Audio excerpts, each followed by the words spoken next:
Welcome students. तो आज के lecture number part 2 of relation between electric field and potential difference में अपन NCERT के ऑफिशियल मेथड से फॉर्मूला डिराइव करेंगे, रिलेशन डिराइव करेंगे इलेक्ट्रिक फील्ड और पोटेंशियल डिफरेंस के बीच में, और फिर करेंगे उससे रिलेटेड कुछ क्वेश्चंस। तो चलिए फिर फटाफट से आज की इस क्लास को शुरू किया जाए।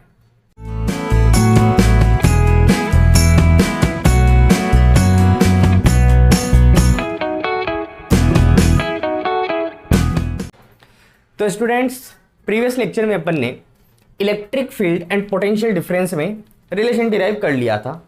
ये उसी वीडियो का पार्ट नंबर 2 आज अपन बना रहे हैं। मैं बना रहा हूं, आप तो देख रहे हो। तो आज उसी वीडियो का अपन पार्ट नंबर 2 जो है वो आप देख रहे हो, मैं बना रहा हूं। देखो, पोटेंशियल डिफरेंस और इलेक्ट्रिक फील्ड में अपन ने रिलेशन फाइंड आउट किया था डेल वी। इलेक्ट्रिक फील्ड में किसी भी दो पॉइंट के बीच का पोटेंशियल डिफरेंस कितना होगा, तो आप उन दोनों पॉइंट्स पे क्या करो, किसी टेस्ट चार्ज को मूव करो। अगर आप पॉइंट ए से बी तक जा रहे हो तो पोटेंशियल डिफरेंस डेल वी क्या होगा, V B minus of V A, और वो किसके इक्वल होगा, integration A to B E vector dot dl vector, और ये यहां पे नेगेटिव का साइन।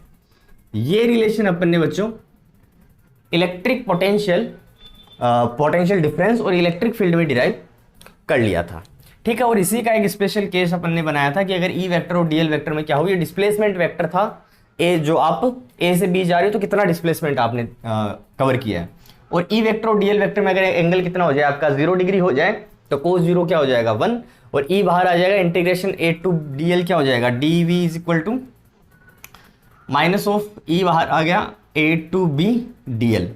ये टोटल लेंथ थी डिस्प्लेसमेंट की। इसको अगर अपन डी आर मानते हैं यहाँ पे या डेल आर मानते हैं तो ई इज इक्वल टू क्या बनेगा, minus of del V by del R, ठीक है। ये बात अपन ने प्रीवियस लेक्चर में डिस्कस की थी। इस रिलेशन से अपन ने क्वेश्चंस भी किए थे और ये रिलेशन यहीं से बनता है। आज बात करते हैं एनसीईआरटी के मेथड की, जो मेथड डायरेक्ट आपको ये डेरिवेशन करके देता है, डायरेक्ट ये फॉर्मूला निकाल के देता है आपको, और यहां से कुछ क्वेश्चंस भी करेंगे। ये डेरिवेशन के पॉइंट ऑफ व्यू से इंपॉर्टेंट है, ये आपका न्यूमेरिकल के पॉइंट ऑफ व्यू से इंपॉर्टेंट है, ठीक है। यहां से क्वेश्चन अच्छे से हो जाते हैं और ये डेरिवेशन एग्जाम में आता है। तो आज करते हैं एनसीईआरटी का ऑफिशियल मेथड जो ये रिलेशन अपन को निकाल के देगा। तो अपन को रिलेशन फाइंड आउट करना है, E is equal to minus del V by del R या minus D V by D R, ठीक है। तो चलो भाई कुछ कंसिडरेशन कर लेते हैं, कुछ कंसिडरेशन कर लेते हैं।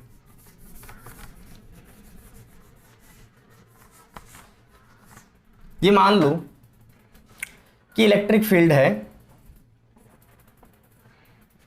वाई डायरेक्शन में, ठीक है। इस इलेक्ट्रिक फील्ड की डायरेक्शन में मैं एक इक्विपोटेंशियल सरफेस कंसीडर कर रहा हूं। अब ये मत पूछना इक्विपोटेंशियल सरफेस क्या होता है, वो परपेंडिकुलर होता है भाई इलेक्ट्रिक फील्ड के, ये बात अपन जानते हैं। तो ये मैंने क्या किया, इलेक्ट्रिक फील्ड के परपेंडिकुलर एक इक्विपोटेंशियल सरफेस कंसीडर किया है, ठीक है। ये इलेक्ट्रिक फील्ड जो है वो मान लेते हैं वाई एक्सिस में अपनी ओरिएंटेड है। अच्छा, ये जो सरफेस है मान लेते हैं ये सरफेस अपना बी सरफेस है, इसको मैं बोल रहा हूं बी। एक सरफेस और कंसीडर करता हूं मैं, इक्विपोटेंशियल सरफेस ही ये कर लिया।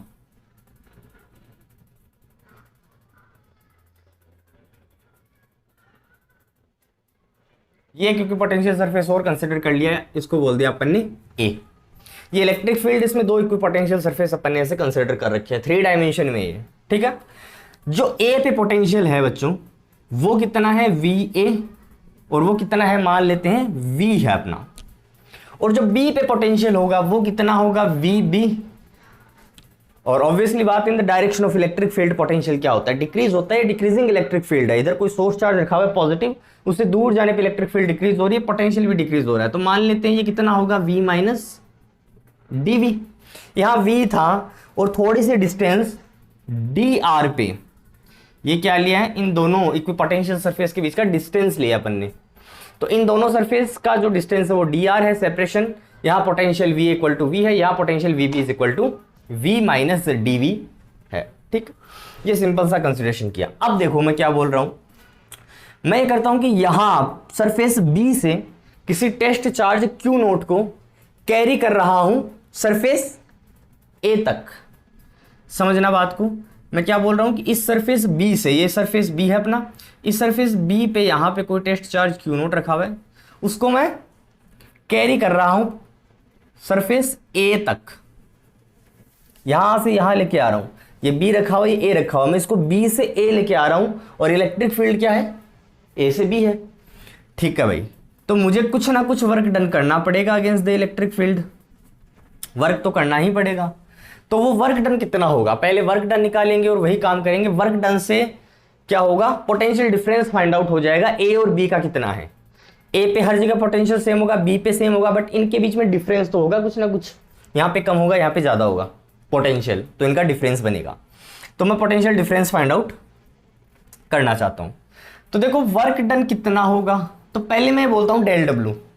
मान लो इस टेस्ट चार्ज को सरफेस ए पे पुट करते हैं, पहले ऐसे कंसिडर करके चलो कि इस टेस्ट चार्ज को कहां प्लेस करते हैं, सरफेस ए पे प्लेस करते हैं। तो सरफेस ए पे जब मैं इस टेस्ट चार्ज को रखूंगा तो इलेक्ट्रिक फील्ड क्या करेगी भाई, इलेक्ट्रिक फील्ड तो ये बोलती है टेस्ट चार्ज को कि चलो भाई मेरे साथ चलो, अपने साथ लेके जाती है इलेक्ट्रिक फील्ड तो टेस्ट चार्ज को। ये बात अपन जानते हैं, इन the direction of electric field जो टेस्ट चार्ज होता है वो मूव करता है। तो जब मैं यहां इलेक्ट्रिक टेस्ट चार्ज को रखूंगा तो इलेक्ट्रिक फील्ड क्या करेगी, इसको फटाक से ए से बी पे लेके चली जाएगी। ठीक है, इलेक्ट्रिक जो फील्ड है वो इस केस में वर्क डन करेगी, इलेक्ट्रिक फोर्स जो है वो वर्क डन करेगी। तो वो वर्क डन अगर अपन निकाल लें तो उसका जस्ट इक्वल एंड अपोजिट अपन को करना पड़ेगा, इसको बी से ए तक लेके आने में। यही फंडा अपन को इस चैप्टर में हर जगह यूज लेना है। जो वर्क डन है जो आप कर रहे हो उसको इलेक्ट्रिक फोर्स की फॉर्म में लिखना होता है। ठीक है, तो मान लो कि यहां टेस्ट चार्ज रखा तो इलेक्ट्रिक फील्ड कितना वर्क डन करेगी, इस टेस्ट चार्ज को ए से बी तक लेके जाने में। इलेक्ट्रिक फील्ड तो भाई ए से बी लेके चली जाएगी, in the direction of electric field test charge चला जाएगा। इलेक्ट्रिक फील्ड वर्क डन करेगी कितना, तो अपन बोल देते हैं भाई F vector dot D R vector. बोलो भाई सही है, ठीक है। अच्छा एफ वेक्टर कितना होगा, यहां पे इलेक्ट्रिक फोर्स कितनी लगेगी ए से बी तक जाने में, क्यू नोट टेस्ट चार्ज पे जब इलेक्ट्रिक फील्ड ई वेक्टर है, क्यू नोट ई वेक्टर और डॉट डी आर वेक्टर। ठीक है भाई, ई वेक्टर और डी आर वेक्टर में एंगल कितना होगा, देखो वो स्पेशल केस बन रहा है, एंगल कितना होगा 0, क्योंकि यही डिस्प्लेसमेंट होगा और यही इलेक्ट्रिक फील्ड की डायरेक्शन होगी। एंगल कितना बना 0, तो Q naught E D R. ये वर्क डन किसने किया, इलेक्ट्रिक फील्ड ने किया टेस्ट चार्ज को ए से बी तक लेके जाने में। अगर मैं चाहता हूं कि, अब समझो, अगर मैं चाहता हूं कि इसको बी से ए तक लेके आऊं तो इतना ही वर्क डन फिर से करना पड़ेगा, but in the negative sense. तो मैंने क्या बोल दिया, work done by the external agency क्या हो जाएगा, minus of Q naught E D are. आपको डायरेक्ट प्रैक्टिस हो जानी चाहिए अब इस चीज के चैप्टर में कि भाई वर्क डन एक्सटर्नल एजेंसी करेगी बी से ए तक लाने में, तो कितना होगा F dot D R. Force आपको नहीं पता तो इलेक्ट्रिक फोर्स की फॉर्म में इसको लिख दो, नेगेटिव का साइन लगा दो, आपका काम हो गया। ये वर्क डन किया एक्सटर्नल एजेंसी ने, इसको इक्वेशन 1 दे देते हैं बच्चों। इतना वर्क डन अपन को करना पड़ेगा यहां से यहां तक लाने में। तो जो पोटेंशियल डिफरेंस है डेल वी वो कितना होगा, डेल वी कितना होगा भाई, बी से ए, तो final V A minus initial V B कितना हो जाएगा, del W upon Q naught. जो वर्क डन किया टेस्ट चार्ज को यहां से यहां मूव करने में, वही तो पोटेंशियल डिफरेंस होगा ए और बी के बीच का। इसको इक्वेशन 2 दे दूं, बोलो भाई इक्वेशन 1 को इक्वेशन 2 में पुट कर दो, तो डेल वी कितना बनेगा, पोटेंशियल डिफरेंस कितना बनेगा भाई, वी ए कितना है v माइनस वी बी कितना है v माइनस डी वी, तो इसको मैं बोल रहा हूं v minus D V equal to del W, ये यहां पुट कर दो तो क्या बनेगा, minus of Q naught E D R upon Q naught. भाई क्यू नोट से क्यू नोट तो हो गया कैंसिल, बचा क्या, v से v कैंसिल, क्या बचा, D V is equal to minus of E D R. और इसको मैं सिंप्लीफाई करके क्या लिख सकता हूं, E is equal to minus of D V by D R. ये रिलेशन बन के आया अपने पास में, इतना सा डेरिवेशन है, ये कंसिडरेशन यहाँ पे करना होता है। ये एनसीईआरटी का मेथड है ये रिलेशन निकालने के लिए, और ये डेरिवेशन एग्जाम में बहुत बार आता है बच्चों। ठीक है, तो जो इलेक्ट्रिक फील्ड और पोटेंशियल में रिलेशन अपना निकल के आया है, मैं यहां लिख देता हूं इसको अच्छे से। क्या निकल गया है? E is equal to minus of dv by D R. ठीक है, यहां पे ये जो dv बाई डी आर होता है, इस dv बाई डी आर को बोलते हैं बच्चों, इस dv बाई डी आर को क्या बोल देते हैं? Potential gradient. इसको बोलते हैं पोटेंशियल ग्रेडियंट। ठीक है, इस क्वांटिटी को dv बाई डी आर को क्या बोलते हैं? पोटेंशियल ग्रेडियंट बोलते हैं। इसका मतलब क्या है? देखो ये समझ लो भाई, dv बाई डी आर का मतलब ये डिफरेंशिएशन वाला ऑपरेटर बन गया यहां पे। The change in v with respect to r, potential v में कितना चेंज हो रहा है विथ रेस्पेक्ट टू r, और r के रेस्पेक्ट में पोटेंशियल क्या हो रहा है? डिक्रीज हो रहा है। तो ये नेगेटिव साइन किसको शो करता है? यहाँ पे डिक्रीमेंट को शो करता है। ठीक है, अपन ये भी बोल सकते हैं कि जो इलेक्ट्रिक फील्ड होगी वो ऑलवेज क्या होगी? इन the direction of the decrement of the potential की डायरेक्शन में होगी। जिधर पोटेंशियल डिक्रीज हो रहा है उस तरफ इलेक्ट्रिक फील्ड होती है। तो ये इलेक्ट्रिक फील्ड और पोटेंशियल डिफरेंस में रिलेशन फाइंड आउट हुआ, इसको बोल देते हैं पोटेंशियल ग्रेडियंट। तो मैं क्या ये बोल सकता हूं कि जो मैग्नीट्यूड होगा इलेक्ट्रिक फील्ड का वो किसके इक्वल होगा? वो इक्वल होगा the change in potential per unit displacement. Per unit displacement जब आप कर रहे हो तब कितना पोटेंशियल चेंज हो रहा है उसके वो किसके इक्वल होगा? मैग्नीट्यूड ऑफ इलेक्ट्रिक फील्ड के इक्वल होगा। जैसे मान लो कि यहां पे मान लो 10 वोल्ट पोटेंशियल डिफरेंस है, पोटेंशियल है 10 वोल्ट पोटेंशियल है। आप यहां से थोड़ा दूर चले, मान लो यहां पे कितना हो गया? मान लो सपोज कर लो यहां पे 7 वोल्ट हो गया। तो ये डिस्प्लेसमेंट कितना है? मान लो 1 मीटर है। यूनिट डिस्प्लेसमेंट में कितना चेंज हुआ पोटेंशियल में? कितना पोटेंशियल में चेंज हुआ भैया? 3 वोल्ट का चेंज हुआ। डिक्रीज हो रहा है तो माइनस का साइन बनेगा। तो इलेक्ट्रिक फील्ड कितनी बनी यहां पे? 3 वोल्ट पर मीटर। आया समझ में? यहां से इलेक्ट्रिक फील्ड की एक यूनिट और बनती है जिसको अपन ने न्यूमेरिकल में देखा भी था, वोल्ट पर मीटर। इसका मतलब यह है कि हर 1 मीटर पे कितना पोटेंशियल डाउन हो रहा है, कितना पोटेंशियल में चेंज आ रहा है, उसको अपन बोल देंगे यहां पे इलेक्ट्रिक फील्ड की वैल्यू, उसका मैग्नीट्यूड। ठीक है, ये बात हुई पोटेंशियल ग्रेडियंट और इससे रिलेटेड रिलेशन के बारे में। अब कर लेते बच्चों यहां से फटाफट कुछ क्वेश्चन कर लेते हैं अच्छे से। देखो ये क्वेश्चन,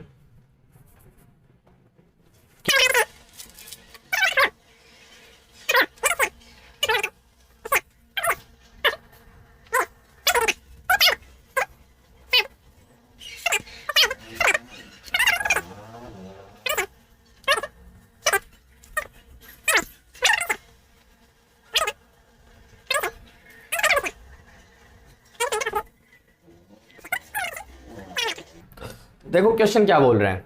11 में आया हुआ 1 नंबर का क्वेश्चन है, a hollow metal sphere of radius 5 centimetre is charged such that potential on its surface is 10 volt.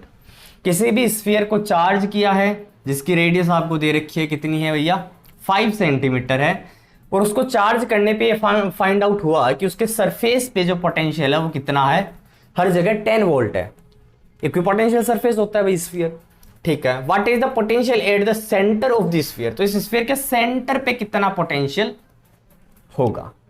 अच्छा क्वेश्चन है ये, क्वेश्चन बहुत बार आता है, लॉजिकल क्वेश्चन है, सिंपल सा क्वेश्चन है। देखो एक बात अपन जानते हैं, जो कंडक्टिंग स्फीयर होता है, चाहे होलो हो चाहे सॉलिड हो, उसमें जो चार्ज होता है उसके सरफेस पे रिसाइड करता है। अंदर ना तो चार्ज होता है ना उसके इलेक्ट्रिक फील्ड होती है। मतलब अंदर इलेक्ट्रिक फील्ड कितनी होगी बच्चों? 0। इलेक्ट्रिक फील्ड अंदर कितनी होगी? 0। अब अगर अंदर इलेक्ट्रिक फील्ड 0 है तो क्या पोटेंशियल डिफरेंस भी 0 बना? बोलो भाई, अभी अपन ने रिलेशन डिराइव किया था, E equal to minus dv by D R. अगर अंदर इलेक्ट्रिक फील्ड 0 है इस स्फीयर के, तो उस केस में पोटेंशियल डिफरेंस कितना बनेगा? 0 equal to minus dv by D R. तो पोटेंशियल डिफरेंस dv क्या बना आपका? 0। मतलब अंदर पोटेंशियल डिफरेंस भी 0 होगा। कोई भी 2 पॉइंट आप अंदर लोगे इस स्फीयर के, तो उन पे पोटेंशियल डिफरेंस कितना होगा? 0। पोटेंशियल डिफरेंस 0 होने का मतलब क्या है? मान लो ये पॉइंट A है, ये पॉइंट B है, तो पोटेंशियल डिफरेंस अगर 0 है तो मैं लिख दूं VB माइनस VA या V A minus V B equal to 0। इसका मतलब ये हुआ कि V B equal to V A. भाई दोनों पॉइंट से पोटेंशियल क्या हुआ, सेम ही तो हुआ। तो ध्यान रखने की बात यह है कि कोई भी कंडक्टिंग स्फीयर जो होता है, वो चाहे होल हो चाहे सॉलिड हो, उसके अंदर ऑलवेज इलेक्ट्रिक फील्ड जीरो होती है, अंदर चार्ज भी नहीं होता, तो पोटेंशियल डिफरेंस भी जीरो होता है। लेकिन अंदर पोटेंशियल डिफरेंस जीरो होने का मतलब है हर पॉइंट पे पोटेंशियल क्या होगा, सेम होगा।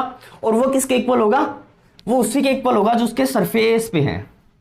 मतलब अंदर आप किसी भी चार्ज को अगर यहां से यहां लेके जाते हो तो आपको वर्क डन नहीं करना पड़ेगा, क्योंकि अंदर पोटेंशियल डिफरेंस ही नहीं है, इलेक्ट्रिक फील्ड ही नहीं है, लेकिन पोटेंशियल हर पॉइंट पे सेम है। तो अंदर कितना पोटेंशियल होगा सेंटर पे, भाई उतना ही होगा जितना कि इसके सरफेस पे है, क्योंकि जब आप सरफेस से किसी भी पॉइंट पे अंदर लेके जाओगे तब भी वर्क डन नहीं करना पड़ेगा। जितना पोटेंशियल यहां है उतना ही यहां पे है, जितना यहां है उतना ही यहां पे है। अंदर जितने भी पॉइंट है उन पे हर जगह पोटेंशियल की वैल्यू सेम है, और वो किसके इक्वल है, जितना उसके सरफेस पे है। ये देखो सरफेस पे कितना दे रखा है, 10 वोल्ट। तो इसका मतलब इसके सेंटर पे भी पोटेंशियल कितना होगा बच्चों, 10 वोल्ट होगा। ठीक है, तो अपन ने पहले देखा था जैसे कि in the case of dipole, dipole के इक्वाटोरियल पोजीशन पे इलेक्ट्रिक फील्ड तो होती है, लेकिन पोटेंशियल क्या होता है, जीरो होता है। और यहां क्या देख रहे हैं कि इस स्फेरिकल सरफेस के अंदर इलेक्ट्रिक फील्ड क्या होती है, जीरो होती है, लेकिन पोटेंशियल यहां पे होता है। तो दोनों बातें अपनी जगह सही है। एक बात आप ध्यान रख लेना हमेशा, अगर इलेक्ट्रिक फील्ड जीरो है तो पोटेंशियल डिफरेंस हमेशा जीरो होगा। हो सकता है कि पोटेंशियल तो कुछ ना कुछ हो, लेकिन डिफरेंस ऑलवेज क्या होगा, जीरो होगा। ठीक है, तो आपको कोई भी बात है कंडक्टिंग स्फीयर की, अगर नॉन कंडक्टिंग स्फीयर होता है सॉलिड वाला तो उसके अंदर चार्ज भी होता है, उसके अंदर इलेक्ट्रिक फील्ड भी होती है, तो उस केस में पोटेंशियल डिफरेंस भी होता है।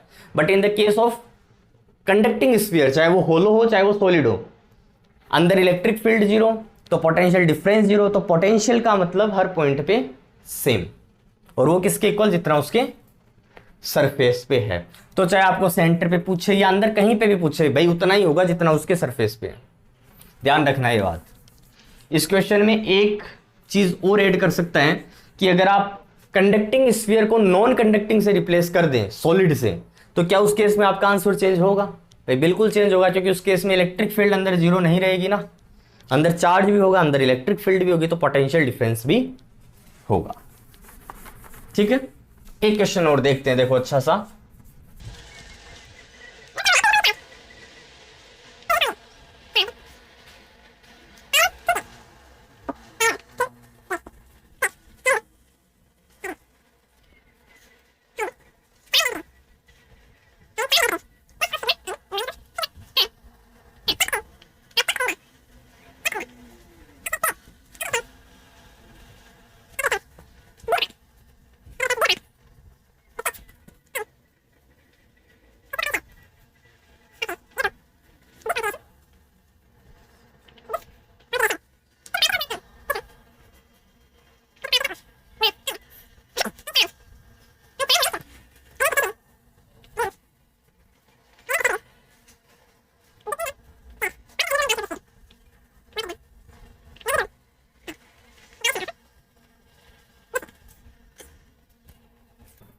देखो क्वेश्चन में क्या बोल रहा है, 11 में आया हुआ है 2 नंबर का क्वेश्चन, अच्छा क्वेश्चन है।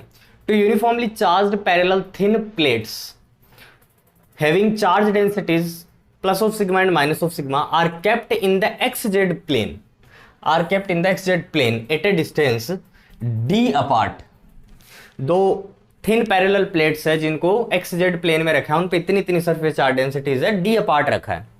Sketch an equipotential surface due to this configuration, पहली बात तो ये इनका इक्विपोटेंशियल सरफेस आपको ड्रॉ करना है। If a particle of mass m and charge of negative q का कोई पार्टिकल है जिसको आप इन प्लेट्स के बीच में रखते हो, तो वो क्या रहता है, स्टेशनरी रहता है between the plates. What is the magnitude and direction of this field, तो इस इलेक्ट्रिक फील्ड का मैग्नीट्यूड और इस इलेक्ट्रिक फील्ड की डायरेक्शन क्या होगी। 2 नंबर का क्वेश्चन है, बहुत कुछ पूछ लिया, मेरा तो पूरा बोर्ड ही भर गया इससे, इतनी सी जगह बची है। देखो आंसर करते हैं इसका।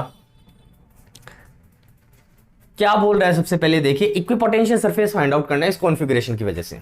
अब एक चीज देखो, एक्स जेड प्लेन में इन दोनों प्लेट्स को रखा हुआ है, डी अपार्ट है, तो जनरली अपन क्या करते हैं भाई, एक्स वाई जेड कोऑर्डिनेट्स ऐसे ही बनाते हैं, ये एक्स ये वाई और बच्चों ये जेड। ठीक है, आप मान लो किसी भी रूम में बैठे हो, आप किसी भी रूम में बैठे हो, उस रूम में 8 कॉर्नर्स होंगे भाई, ये देखो 1 2 3 4 और 5 6 7 8।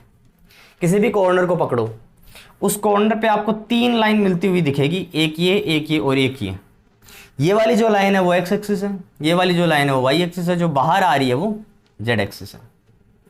सही बात है, ऐसे लेके चलते हैं अपन। तो अकॉर्डिंग टू द क्वेश्चन जो प्लेट्स हैं वो क्या है, थिन है। थिन का मतलब ये हुआ कि 2 डायमेंशन सरफेस है, जैसे कि पेपर होता है एकदम पतला सा, वैसे थिन है।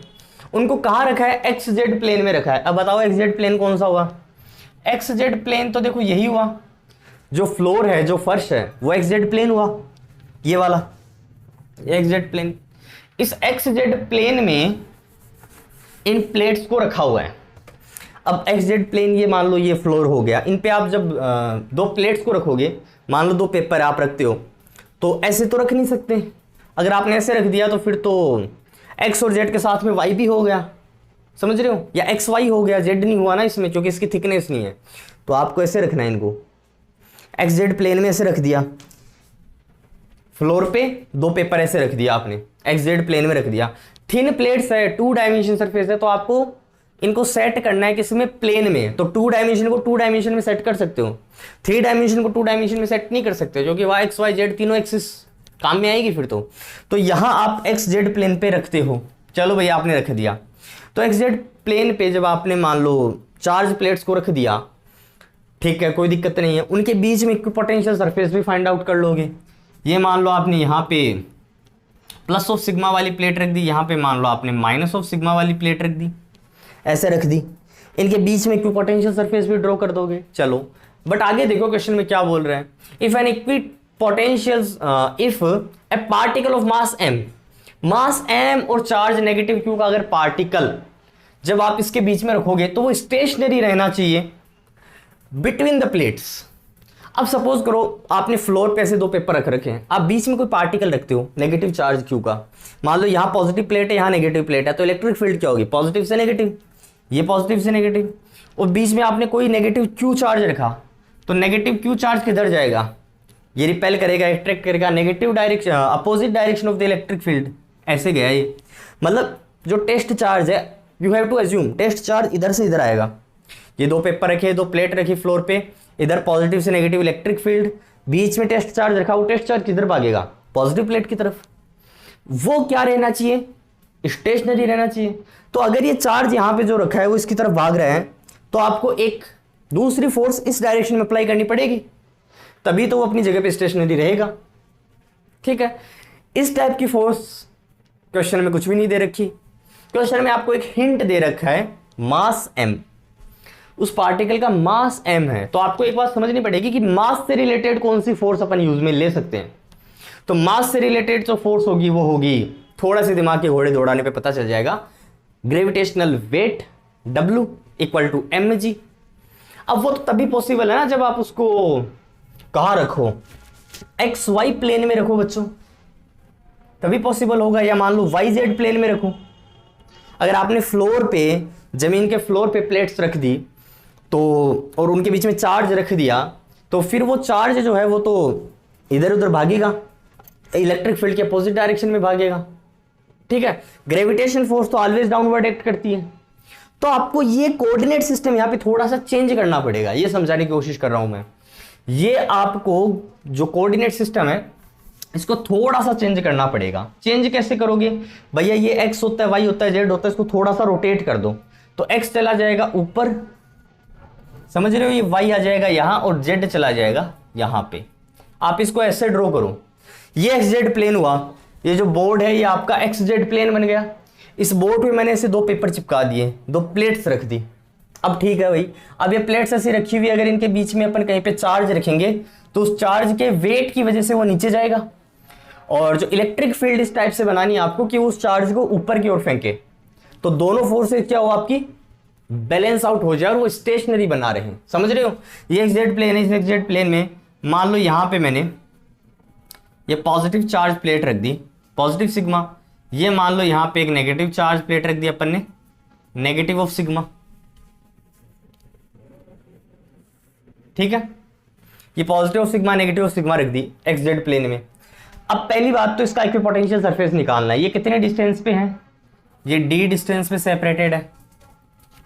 देखो ऊपर बताना पड़ेगा,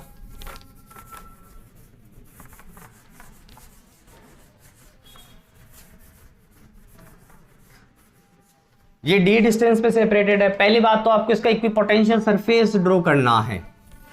तो इक्विपोटेंशियल सरफेस थोड़ा सा दिमाग लगाओगे तो पता चल जाएगा, equal and opposite charge densities है, तो ये डाइपोल वाला सिस्टम बन रहा है। तो इक्विपोटेंशियल सरफेस कहां बनेगा? d/2 पे बनेगा। ऐसे नहीं होता है तो आप इसको सोल्व कर लो। मान लो यहां कहीं पे इक्विपोटेंशियल सरफेस बन रहा है, ये इक्विपोटेंशियल सरफेस बन रहा है। इस इक्विपोटेंशियल सरफेस की इस नेगेटिव ऑफ सिग्मा से जो डिस्टेंस है मान लेते हैं कितनी है? x है। ये लो भाई, ये इक्विपोटेंशियल सरफेस है, बन रहा है, इससे डिस्टेंस मान लेते हैं x है। ऐसे रखी हुई है दोनों प्लेट्स, ये बीच में इक्विपोटेंशियल सरफेस होगा, ये एक्स जेड प्लेन हो गया अपना। ठीक है, अब ये एक्स जेड प्लेन हुआ है ना, तो इस बार देखो सारा सिस्टम सही हो जाएगा। आप जैसे चार्ज को रखोगे तो ग्रेविटेशन फोर्स नीचे लगेगी। अगर आप एक्स जेड प्लेन में फ्लोर पे रख देते तब क्या होता? तब एक फोर्स तो डाउनवर्ड होती और इलेक्ट्रिक फोर्स जो है वो क्या होती? हॉरिजॉन्टल होती ना सरफेस के। तो फिर बैलेंस आउट कहां होती है दोनों फोर्सेस? बैलेंस करने के लिए या तो आपको एक फोर्स ऐसे चाहिएगी या आपको एक फोर्स ऐसे चाहिएगी। तो अपन ने थोड़ा सा इसको क्या किया, जो कोऑर्डिनेट सिस्टम इसको थोड़ा सा चेंज कर दिया, इसको रोटेट कर दिया। तो जेड यहाँ, एक्स यहाँ, वाई यहाँ। अब अपना काम हो गया, आप यहाँ रख दो, यहाँ चार्ज रखोगे, चार्ज नीचे भागेगा। पॉजिटिव ऊपर रखते हैं, नेगेटिव ऊपर रखते हैं, तो चार्ज किधर भागेगा? ऊपर भागेगा। ये भी ध्यान रखना भाई। नेगेटिव ऑफ क्यू चार्ज अगर आप ले रहे हो तो प्लेट्स का कॉन्फ़िगरेशन भी आपको सोच समझ के ड्रॉ करना पड़ेगा यहाँ पे, क्योंकि नेगेटिव ऑफ क्यू चार्ज जो है वो किधर भागेगा? Opposite to the electric field. Electric field किधर है? डाउनवर्ड। तो चार्ज किधर जाएगा? ऊपर की तरफ। अपन यही चाहते हैं कि चार्ज ऊपर जाए और इसका वेट जो होगा वो ऑलवेज नीचे होगा, और ये दोनों फोर्स जो वो बैलेंस होके इसको हवा में लेविटेट करवाएं, अपनी पोजीशन पे स्टेशनरी रखें। अगर आप प्लेट्स को स्विच कर देते हो नेगेटिव ऊपर पॉजिटिव ऊपर, तो फिर तो सारा काम ही गड़बड़ा गया ना। तो फिर तो इलेक्ट्रिक फोर्स भी नीचे, ग्रेविटेशन फोर्स भी नीचे, तो सवाल ही नहीं उठता कि अपनी जगह पे स्टेशनरी बना रहे। अपोजिट होगी तभी तो स्टेशनरी रहेगा। तो ये सब सिस्टम यहाँ पे सोच समझ के बनाना है अपन को कि सारी बातें क्वेश्चन के अकॉर्डिंग सही सेट हो। तो भाई एक्स डिस्टेंस पे है, तो सरफेस एस पे पोटेंशियल जो है V1 मान लेते हैं due to this negative of sigma. कितना होगा? के क्यू बाई आर। तो के क्यू बाई एक्स हो गया। क्यू यहाँ पे कितना होगा? इस प्लेट का चार्ज, सोर्स चार्ज। प्लेट पे चार्ज नहीं पता लेकिन सरफेस चार्ज डेंसिटी पता है। सरफेस चार्ज डेंसिटी अपन जानते हैं, चार्ज पर यूनिट एरिया होती है। तो यहाँ पे नेगेटिव, इसका मतलब नेगेटिव चार्ज डिस्ट्रीब्यूटेड है, तो क्या हो जाएगी? चार्ज कितना हो जाएगा? माइनस ऑफ सिग्मा इंटू ए। बोलो भाई। तो V1 का मैग्नीट्यूड यहां निकाल लेते हैं, कितना बनेगा? K sigma A upon X, equation number 1। Similarly surface S पे पोटेंशियल कितना होगा ड्यू टू दिस प्लेट? तो इस प्लेट की वजह से कितना होगा? प्लस ऑफ सिग्मा, तो के क्यू अपॉन आर। ये डिस्टेंस कितनी बनी बची हुई? अगर ये x है, ये d है, तो ये d माइनस एक्स बच गई ना, d माइनस एक्स। चार्ज कितना लूं भाई? चार्ज नहीं पता, सरफेस चार्ज डेंसिटी पता है, सिग्मा है। तो q इज इक्वल टू क्या हो जाएगा? Sigma a। तो sigma a positive surface charge density अपनी है यहाँ पे। ठीक है भाई, इक्वेशन नंबर 2 बना दी। इक्विपोटेंशियल सरफेस पे पोटेंशियल डिफरेंस क्या होता है? ऑलवेज जीरो होता है, या पोटेंशियल की वैल्यू सेम होती है। तो पोटेंशियल डिफरेंस कितना हो जाएगा? चाहे V2 माइनस ऑफ V1 बोलो या V1 माइनस ऑफ V2 बोलो, क्या होगा? जीरो। तो V2 की वैल्यू पुट कर देते हैं, K sigma A upon d minus X is equal to K sigma A upon X. ये लो भैया, के सिग्मा ए से K sigma A cancel, cross multiply कर देंगे, क्या बचेगा?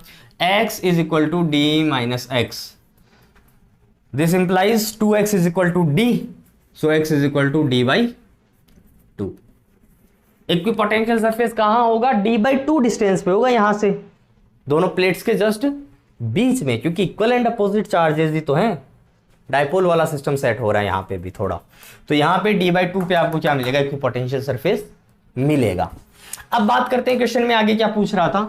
क्वेश्चन में आगे ये पूछ रहा था कि कोई नेगेटिव चार्ज क्यों आपने रखा है, या नेगेटिव चार्ज क्यों रख दिया इनके बीच में। तो ये जो चार्ज है वो अपनी जगह पे स्टेशनरी रहना चाहिए। तो देखो चार्ज पहली बात तो किधर जाएगा, अपवार्ड डायरेक्शन में मूव करेगा, क्योंकि इलेक्ट्रिक फील्ड क्या है यहाँ पे, इलेक्ट्रिक फील्ड डाउनवर्ड है भैया, पॉजिटिव प्लेट से नेगेटिव प्लेट। चार्ज किधर जाएगा, ये नेगेटिव क्यू चार्ज इधर अट्रैक्ट होगा, इधर रिपेल होगा, ऊपर जाएगा। इस फोर्स को काउंटर कौन करेगी, ग्रेविटेशनल वेट की जो फोर्स है वो फोर्स इसको भैया काउंटर कर देगी। ये देखो नीचे की तरफ, समझ रहे हो, ये यहां पे नेगेटिव क्यू रखा है आपने, ये ऊपर जाएगा इलेक्ट्रिक फोर्स की वजह से। इस इलेक्ट्रिक फोर्स को अगर बैलेंस कर दें, W=mg ग्रेविटेशनल फोर्स, किसको, इलेक्ट्रिक फोर्स Q0E को, तब क्या हो जाएगा, ये अपनी जगह पे स्टेशनरी हो जाएगा भैया। बोलो, यही तो चाह रहे हैं अपन कि ये ऊपर जाएगा, इलेक्ट्रिक जो ग्रेविटेशन फोर्स इसको नीचे पुल करेगी, तो दोनों फोर्सेस बैलेंस होके अपनी जगह पे स्टेशनरी बना रहे, तभी सारा सिस्टम कर रहे हैं। तो यहां पे अगर ये स्टेशनरी होगा तो उस कंडीशन में जो ग्रेविटेशन फोर्स है QE वो किसके इक्वल हो जाएगी, W=mg के इक्वल हो जाएगी। सही बात है भाई। तो इलेक्ट्रिक फील्ड कितनी बनेगी, इलेक्ट्रिक फील्ड का मैग्नीट्यूड कितना बनेगा, mg/q। ये लो भाई, ये मैग्नीट्यूड बनेगा इलेक्ट्रिक फील्ड का। दूसरी बात पूछ रहा था इसकी डायरेक्शन क्या होगी, तो इलेक्ट्रिक फील्ड की डायरेक्शन आपको डाउनवर्ड लेनी होगी, तभी ये नेगेटिव क्यू क्या होगा, अपवर्ड मूव करेगा, और तभी जो ग्रेविटेशन फोर्स है वो उस इलेक्ट्रिक फोर्स को क्या करेगी, बैलेंस कर पाएगी। तो ये इलेक्ट्रिक फील्ड होगी और इसकी डायरेक्शन क्या होगी, डाउनवर्ड होगी, और ये आपका XZ प्लेन और पूरा कोऑर्डिनेट सिस्टम यहां पे बनेगा। तो ये बात हुई बच्चों इलेक्ट्रिक फील्ड और इलेक्ट्रिक पोटेंशियल डिफरेंस के रिलेशन के बारे में। नेक्स्ट लेक्चर में अपन बात करेंगे potential energy due to a system of charges. ठीक है, किसी भी सिस्टम को चार्जेस के किसी भी कॉन्फ़िगरेशन को एसोसिएट करने में या डिसोसिएट करने में कितना वर्क डन होता है, कितनी एनर्जी लगती है, उस एनर्जी के बारे में, पोटेंशियल एनर्जी के बारे में। तो आज के लेक्चर को करते हैं बच्चों यहीं पे समाप्त। पढ़ते रहिए और देखते रहिए arrow physics classes. Thank you.